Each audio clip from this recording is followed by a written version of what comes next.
Sir, आप देख रहे हैं धौलाना दर्शन और मैं हूं देवेंद्र सिसोदिया। इस समय हम गांव ककराना में रिलायंस आंदोलन से प्रभावित किसान चरण सिंह सिसोदिया के घर बैठे हैं, जो लगभग 20 साल से इस आंदोलन को गति दे रहे हैं और लगभग इन पर 3 दर्जन मुकदमे दर्ज हैं। बीमारी की अवस्था है। जी, आप अपनी पीड़ा बताएं। और रिलायंस की एक से संबंधित एक समाचार आया है कल कि 20 साल बाद फिर धरातल पर उतरेगा रिलायंस, तो आप इसे किस दृष्टि से देख रहे हैं? भैया, हम तो जमीन के विनाश की दृष्टि से देख रहे हैं। कोई मशीन अभी तक कोई सरकार ऐसी नहीं बना पाई कि जो अन्न उगा पावे। और ये किसान को तो बर्बाद, आमदनी दुगनी करने के बजाय आज 25 साल हो गई बीजेपी को सरकार में आए हुए। मैं बुराई किसी की तो वैसे नहीं करूंगा व्यक्तिगत, और आमदनी दुगनी होने के बजाय चौथाई भी नहीं रही। ये आमदनी का और जो अमीरी है उसका अंतर बहुत ज्यादा, खाई बड़ी चौड़ी नदी की तरह बढ़ती जा रही है।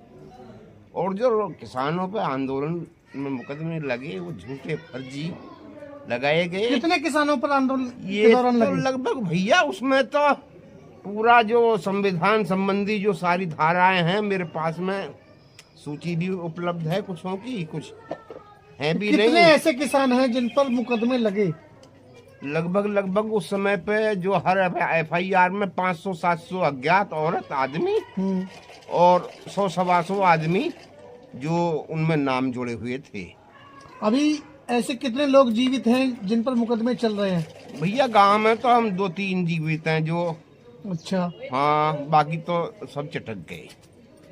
चटक गए मतलब मर गए। अच्छा, मर गए। अच्छा, इसी गांव के किसान हैं या और गांव के भी किसान हैं? और गांव के तो बछेड़ा के तो ज्यादा मरे हैं। अच्छा, क्योंकि उन्होंने वो फर्जी पुलिस थी, हाँ, फर्जी कार्रवाई थी, फर्जी गाड़ी थी। ऐसे सुना हमने कि जो मिला बूढ़ा जवान बच्चा औरत की फाड़ तोड़ उसमें NHRC तक भी लोग कुछ पहुंचे, ह्यूमन राइट कमीशन तक बंदा करा।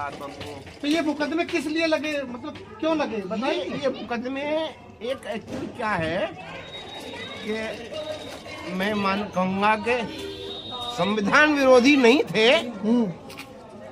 संविधान विरोधी नहीं थे। अच्छा, तो किसानों का आंदोलन रिलायंस के खिलाफ चल रहा था, तो रिलायंस ने जमीन ही अधिग्रहण के विरुद्ध आंदोलन था। अच्छा, बात पैसे की नहीं थी, अधिकारों की लड़ाई थी। बात अधिकारों की लड़ाई की। अच्छा, और अधिकार ये थे जो अधिग्रहण किया गया वो उसमें काफी खामियां थीं। अच्छा, लोक हित में 117(1) के अंतर्गत इसको जनहित में दिखा करके जी जी एक पेपर में उद्घोषणा की कि इसको अधिग्रहण किया जा चुका है। ठीक।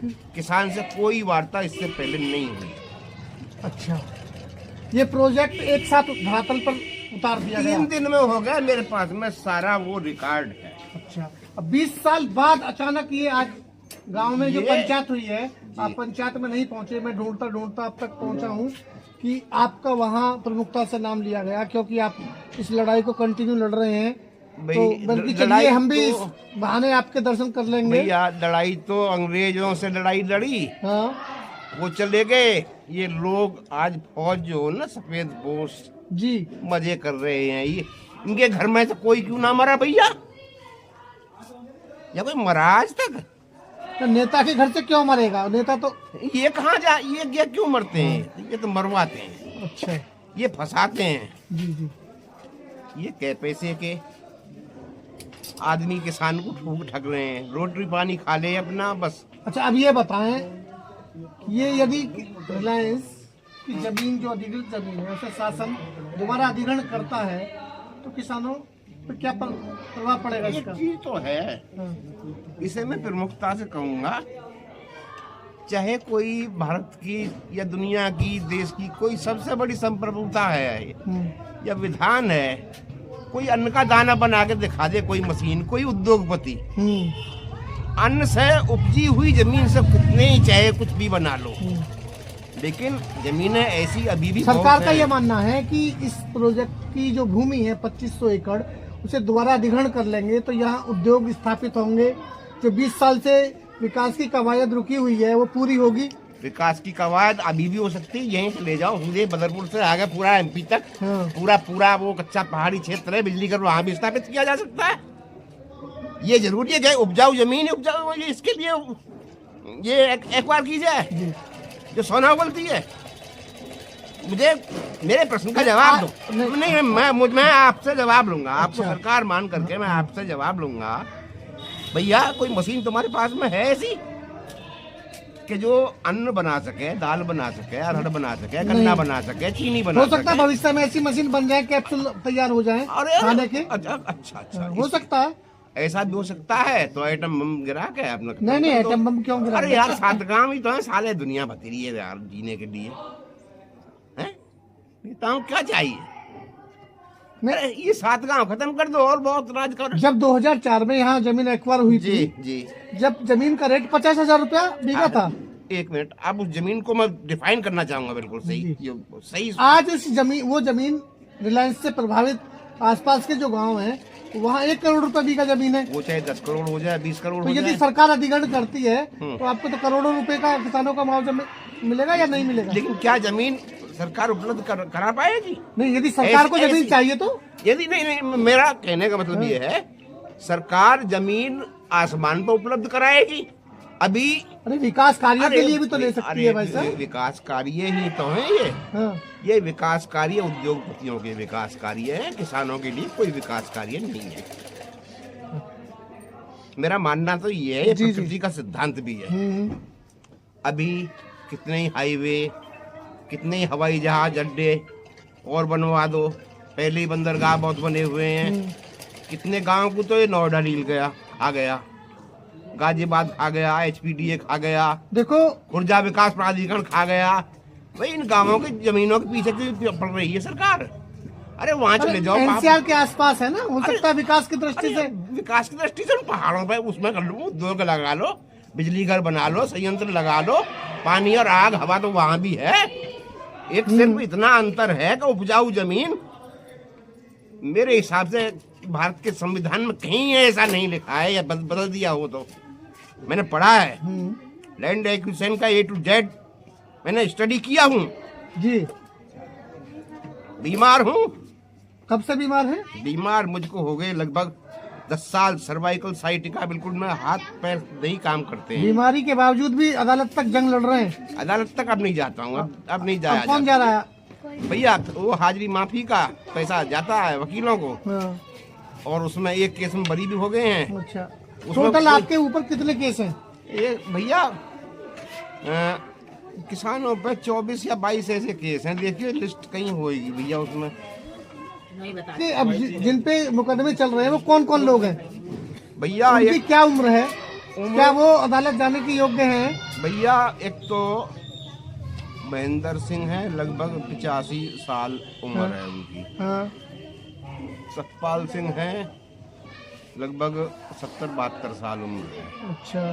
डॉक्यूमेंट में कुछ भी हो। हाँ, 68 साल मेरी है। अच्छा।